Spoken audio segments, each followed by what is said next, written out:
I want to welcome all the members of the press who've travelled here, and it's a great pleasure to be able to welcome President Trump to the United States, to Ireland, and certainly not the first time he's been here, or in County Clare, but it's the first time he's been here as President of the United States. Only, I think, the sixth time an American president in office has visited Ireland, so we're very pleased to have you here and look forward to meeting later on.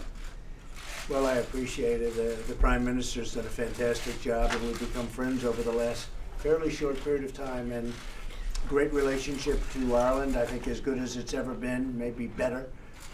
Tremendous trade. We do a lot of business together, a lot of trade business together, a lot of tourism together. And maybe most importantly, you are certainly one of the leading countries in terms of people moving and living in the United States. We have millions of Irish, and I think I know most of them because they're my friends. We love the Irish. So it's an honor to be here. We'll be discussing various things. Probably you'll ask me about Brexit because I just left some very good people that are very much involved with Brexit, as you know. And I think that'll all work out. It'll all work out very well. And also for you with your wall, your border. I mean, we have a border situation in the United States and you have one over here. But I hear it's going to work out very well. I think it's both going to work out well. It's going to work out very well here. And again, both the military and the trade is such a big factor, and we're going to be discussing that very much. So it's an honor to be in Ireland with my friend, and he's doing a great job as your Prime Minister. The main thing we want to avoid, of course, is a border or a wall between. No, I think you do. I think you do. The way it works now is good. You want to try and keep it that way. And I know that's a big point of contention with respect to Brexit, is your border. And I'm sure it's going to work out well. I know they're focused very heavily on it. Mr. President, I don't think the Brexit will be bad for Ireland. You said it's good for the UK, but will it No, be I bad think for it Ireland? should be good. I mean, the big thing is going to be your border, and hopefully that's going to work out. I think it will work out. There are a lot of good minds thinking about how to do it, and it's going to be just fine. I think ultimately it could even be very, very good for Ireland, but the border will work out. Mr. President, what do you think of our President's comments where he said your stance on climate change was pernicious and reckless? Well, I haven't heard those comments, but you know, we have the cleanest air in the world in the United States, and it's gotten better since I'm president. We have the cleanest water. It's crystal clean, and I always say I want crystal clean water and air, so I haven't heard his comments, but we're setting records environmentally. Mr. President, are you concerned that Ireland is not sufficiently worried about the threat from Huawei? I know that if you came up in Britain, some people worry about it in this country as well. Well, I know that, and we deal very closely, as you know, with your intelligence and your security, and we're working on that together, and I know you're concerned like we're concerned. We're all concerned about it, so we'll have it right. That's something that the Irish government is concerned about as well, and we've been offered some further briefings, information from the US side, just to give us a security briefing on that, and we'll do our own security analysis first, and then at a European level, but it is something that we're also concerned about. We're working on that together, very much with not only Europe, but with Ireland. Mr. President, will you spend a few days in Doonbeg? What's your plan? What will you be doing in So we'll be Doonbeg? going there, and then, as you know, I'm making a trip tomorrow to Normandy. We had an incredible time today. This was just something that the likes of which few people have seen anything like it. We were with the Queen and the royal family, and we were with the Prime Minister, and it was something very special. Many of you were there. I think almost all of you were there, but it's been very well covered, and it was truly beautiful. And tomorrow we go to where it all took place. We go to Normandy, and I'll be leaving from Doonbeg. I'm staying here overnight, and I thought this would be the best place. I'd love to come to Ireland and stay at Doonbeg, and tomorrow we'll be leaving and going to Normandy. So many of you will be coming with us. Say it? Is this trip for you just about promoting your golf club?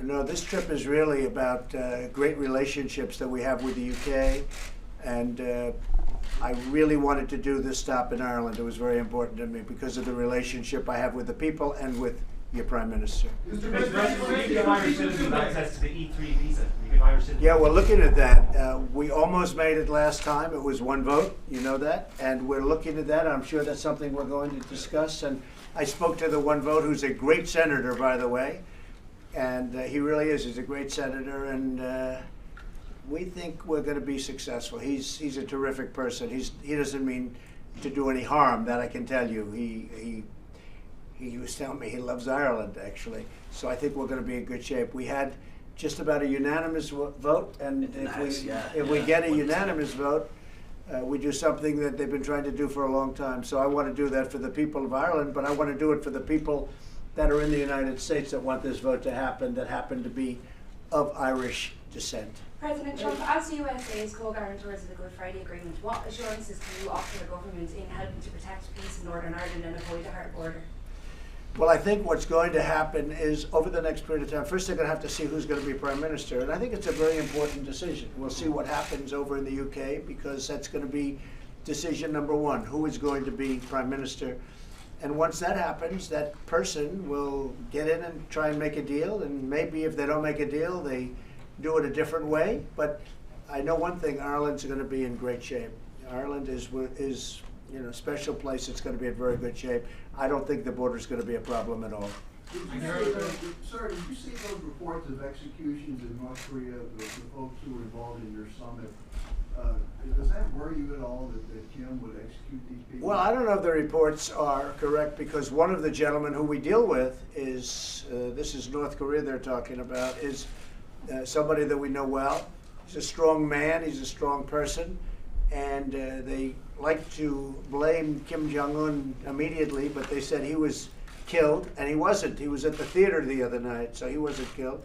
The other 4 people I know nothing about, but it's an interesting situation. I think that they would like to make a deal, and we'd like to make a deal with them. We'll see how it goes. It's been going pretty well, because there hasn't been testing of anything major, and frankly, there's been no nuclear testing in a long period of time.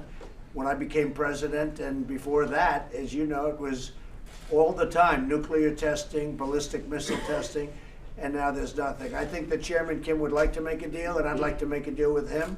I look forward to seeing him at the appropriate time. And again, one of the people they were talking about that was supposedly executed wasn't executed at all. Mr. President, on that, Corporation tax. Say it. Are you going to talk about Ireland's corporation tax with the Prime Minister? Well, the corporation tax, you mean the fact that it's so low?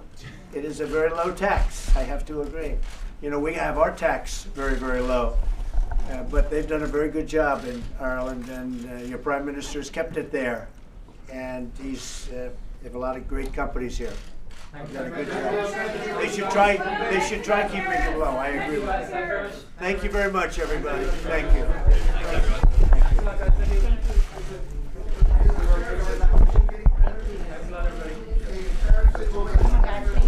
They're having a meeting at 3 o'clock tonight. Thank you, guys. Thank you very much. Look, I think Mexico has to step up, but if they don't, tariffs will go on, and if they go high, the companies are going to move back into the United States. That's all. It's very simple. The people aren't going to have to worry about paying the tax, because the companies are going to move back in to the United States. There won't be any tariff. As far as China is concerned, China wants to make a deal. I have no doubt about it. And every signal is they want to, and at the right time, probably that will happen. But right now they're paying many billions of dollars to the United States. We never got that before from China. And we haven't even started. It's relative peanuts compared to the numbers that we're talking about. But I think China wants to make a deal, and Mexico, wants to make a deal. They have their entire delegation right now going over to probably the White House location, but to negotiate with our people. It's headed up by Mike Pompeo and Bob Lighthizer, and Mike Pence is involved, so we have a great group. But Mexico, look, the drugs that are coming in, the people that are coming in unchecked, they're swamping up, they're coming up by the millions. Mexico can stop it. They have to stop it. Otherwise, we just won't be able to do business. It's a very simple thing. And I think they will stop it. I think they want to do something. I think they want to make a deal. And they sent their top people to try and do it. We'll see what happens today. We should know something. Okay, thanks very much, everybody. Thank you.